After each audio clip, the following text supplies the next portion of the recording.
What's up guys, welcome back to my YouTube channel and this is your host Akash on High on Speed। स्वागत है आपका एक नया vlog में। इस व्लॉग में हमें कुछ स्टीरियोटाइप्स और कुछ मिथ्स बस्ट करूँगा आप लोगों का। तो बेसिकली ये बहुत छोटा मैं एक वीडियो बना रहा हूँ। मैं आपको बता देता हूँ किस बारे में है।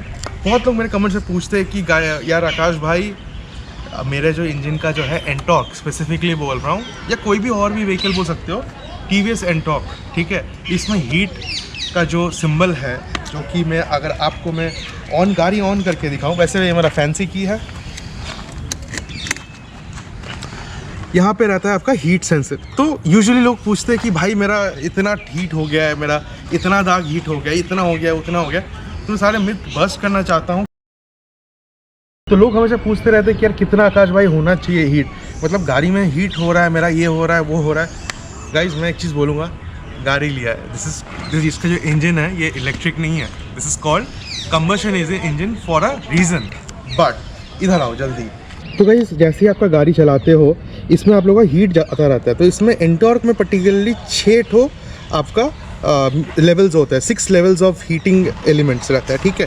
जैसे आप स्टार्ट करते हो, एक हीट हो जाता है नॉर्मली, थोड़ा देर 2, 3, 4 किलोमीटर 5 किलोमीटर चलने के बाद दूसरा आता है, ठीक है। फिर आप जब 10-15 किलोमीटर चला लेते हो तब जाके आपका थर्ड आता है। नाउ किसी भी इंजन के लिए जो होता है ना, ये जो एक मिड पॉइंट पे ना इतना हीटिंग हो रहा है, मतलब इंजन अच्छा चला, इंजन गर्म होगा तभी ना सारे पार्ट्स जो है प्रॉपरली स्मूथली वर्क करेंगे। सभी को पता है कि यार चाहे वो गाड़ी का इंजन हो या स्कूटी का इंजन हो, है तो कंबशन इंजन ही ना। तो गाड़ी में अगर हीट ही नहीं होगा तो हम लोग कोल्ड स्टार्ट भी करते हैं। आप लोगों को शायद याद होगा, हम लोग गाड़ी में, बड़े बड़े गाड़ियों में, ट्रक्स में कोल्ड स्टार्ट करते हैं।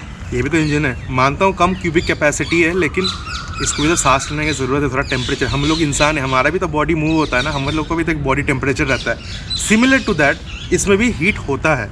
नाउ हीट कितना हो रहा है, क्या हो रहा है, all depends on the kind of engine oil, the kind of riding you are doing. There is a lot of factors which is involve. Now अब आप लोगों को पता लग रहा होगा कि कहाँ तक होना चाहिए। तो यूजुअली स्कूटी में हाफ भी होता है, 3 लेवल भी होता है, 4 लेवल भी होता है ना। अब जो अब मैनुअल पढ़ोगे ना, मैनुअल में क्लियरली लिखा हुआ नहीं है कहीं पे ही कितना होना चाहिए, क्या नहीं होना चाहिए। यूजुअली बड़े बाइक्स में क्या होता है, सेंटीग्रेड होता है, ठीक है। स्कूटर में क्योंकि लेवल्स है, मैं उतना डिटेल में नहीं जाऊँगा, मैं स्कूटर के हिसाब से बोल रहा हूँ। तो आपका गाड़ी जो है 2 से 3 लेवल मिनिमम हीट होना चाहिए। उससे नीचे हो रहा है तो या तो आपका क्लाइमेट बहुत ठंडा है, या फिर there is somehow the temperature sensor is malfunctioning. तो अब बात आ जाती है कि यह हीट जो होता है ना, इसका सेंसर कहाँ लगा रहता है। आप आइए मैं आपको दिखाता हूँ। ये जो है ना, इसके अंदर हीट चैम्बर है, ठीक है ना। ये जो देख रहे हो बोल्ट, यहाँ से हीट चैम्बर स्टार्टिंग है। इसके ठीक ही नीचे एक छोटा सा एक सेंसर रहता है, उसके साथ एक वायर कनेक्टेड रहता है, जो कि हमारा जो इंजन, जैसे अभी तो BS6 में ECU आता है, तो अभी BS6 में ECU में जाता है। इसमें क्या रहता है, इसमें सुप्रियो प्लीज़ करेक्ट मी, क्या रहता है, CBU कुछ तो रहता है ना, कुछ तो बड़ा एक यूनिट रहता है ECU के पहले जो आता था। ऐसा ही कुछ होगा। हाँ, अभी मेरे को भी याद नहीं आ रहा है एग्जैक्टली, मेरे को वो वर्ड्स याद नहीं आ रहा है। खैर मैं नीचे अभी लिख दूंगा क्या है। वैसा कुछ रहता है, उसी में सेंसर उसमें भेजता है, वो जाके यहाँ पे सिग्नल भेजता है। एक छोटा मोटा कंप्यूटर ही है, ठीक है ना।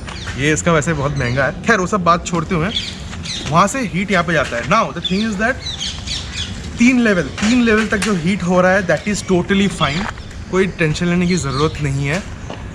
अगर कभी कभी टेम्परेचर आप 50 किलोमीटर चलाने के बाद भी एकदम 0 दिखा रहा है, आपका सेंसर मैल फंक्शन कर रहा है, ठीक है, या फिर 2 हो गया फिर भी नहीं जा रहा है, एक के अटका हुआ है तो मैल फंक्शन कर रहा है, 2-3 नॉर्मल है। तो अगर आपके जो लेवल्स ऑफ हीट है 2 या 1 है, या फिर आप 2 छोड़ दो, 0 या 1 है, तो 50 किलोमीटर चलाने के बाद भी तो थोड़ा सेंसर चेक कर लो, शायद पानी वानी चला गया होगा। 3 to 4 50 किलोमीटर्स बाद भी लॉन्ग राइड्स पे जा रहे हो, दैट इज़ नॉर्मल। 3 तक नॉर्मल है। 50% हीट होना चाहिए, वो चाहिए इंजन को स्मूथ फंक्शन करने के लिए। नाउ 4, अगर आप फुल्ली सिंथेटिक ऑयल 10W30 की जगह 5W40 यूज़ कर रहे हो, वो क्या है, ऑयल थोड़ा विस्कोसिटी इसका पतला होता है, ठीक है ना, for the better cold starting properties. तो उसमें क्या रहता है कि आप लोगों को ना 4 तक जाएगा, आप 70-80 पे क्रूज करे जा रहे हो, because it's a air cooled engine है, ठीक है ना। तो उसमें हवा लग के होता है, धीरे होता है लेकिन होता है, थोड़ा लेटेंसी रहता है, बिकॉज इट्स अ स्कूटर, उसमें हाई फाई कुछ सेंसर नहीं लगे हुए।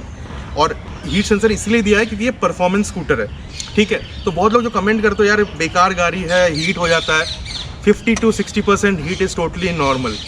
अगर आप लोग अगर जो इंजन ऑयल जो कंपनी रिकमेंड करता है, जो स्कूटर के लिए बनाया हुआ है, जैसे जुपिटर हो या फिर एंडॉक के लिए एक बना वाइट कलर का बॉटल होता है 10W30 बाई TVS, जो कि एक्चुअली बनाता तो BPCL ही है। BPCL जो TVS का ऑयल है, जितना मेरे को नॉलेज है, correct me if I am wrong, but वही बनाता है। तो वो जो है वो मिनरल ऑयल तो नहीं, मतलब मिनरल ऑयल ही है, उसमें थोड़ा सिंथेटिक एडिटिव्स लगा रहता है, बोलते हैं सेमी सिंथेटिक है, लेकिन आई डोंट फील कि वो है, ठीक है। Now the thing is that वो जब यूज़ कर रहे हो और बहुत गर्मी वाला दिन है, तब हो सकता है कि आपका 5 तक चले जाए, क्योंकि देखो हम लोग का जो गाड़ी का जो बड़े बड़े गाड़ी का जो ऑपरेटिंग टेम्परेचर होता है वो 104 सेंटीग्रेड होता है, ठीक है। मतलब थोड़ा बॉइलिंग पॉइंट से थोड़ा ऊपर रहता है, लेकिन इंजन ऑयल पानी नहीं है इसलिए वो इवेपोरेट नहीं होता है, लेकिन उतना ज़्यादा नहीं होता, क्योंकि आप जब भी इंजन ऑयल निकालते होंगे आप लोग देख रहे होंगे थोड़ा कम निकलता है, 10 ml 20 ml कभी 100 ml, उससे कम होगा तो थोड़ा टेंशन की बात है। लेकिन खैर ये जो है इसमें आपको मैंने समझा दिया है कि कितना आपका हीट होना चाहिए। मिनिमम अगर सिटी के अंदर चल रहे हो 3 से 2 से 3 होना चाहिए, और अगर हाईवे पे चल रहे हो 3 से 4, उसके ऊपर जा रहा है तो मतलब आप थोड़ा ज़्यादा ही ओवरक्लॉक कर रहे हो, थोड़ा रुक जाओ, थोड़ा पानी वानी पी लो, और गर्म इंजन में पानी कभी मत डालना। और आती बात है सेंसर की, तो हमेशा जो डिस्प्ले पे आ रहा है ना उसको बार बार क्रॉस चेक करना, क्योंकि ये सेंसर पहले नाजुक हुआ करता था, लेकिन ये अभी मेरा ठीक चल रहा है। मेरे वारंटी में कम से कम 2-3 बार मैंने चेंज करवाया वारंटी में, अलग अलग इंडिया के पार्ट से, क्योंकि सेंसर का जो क्वालिटी था पता नहीं क्या है, पानी की वजह से थोड़ा ख़राब होता था, वो एक इशू था। लेकिन अब शायद TVS ने को ठीक कर दिया, क्योंकि ये सेंसर मेरा लास्ट 2 साल से कोई प्रॉब्लम नहीं हुआ, मेरे को एकदम परफेक्ट चल रहा है। एंड वही सेंसर अगर आप ख़रीदने जाओगे, आपके पास अगर वारंटी नहीं है, तो फिर वो आपका 150 से 200-250 रुपये लगते हैं। लेकिन मैं इसी कंक्लूजन पर आया हूँ, इतने साल बाद चलाने में कम से कम 60,000 किलोमीटर में चला चुका हूँ, ऑलमोस्ट 55 to 60,000।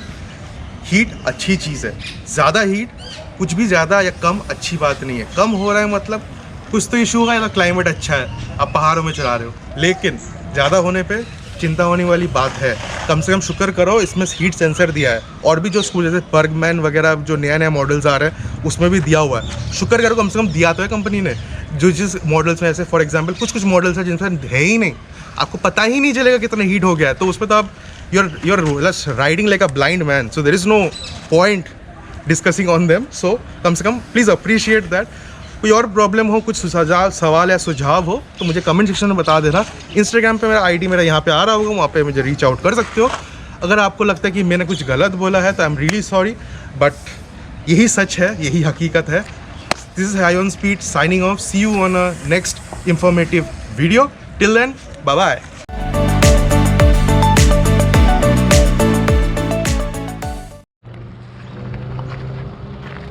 इधर रखना, इधर। वो पहले बताना रे बाबा, क्यों इतना मेहनत करवाता मेरे से।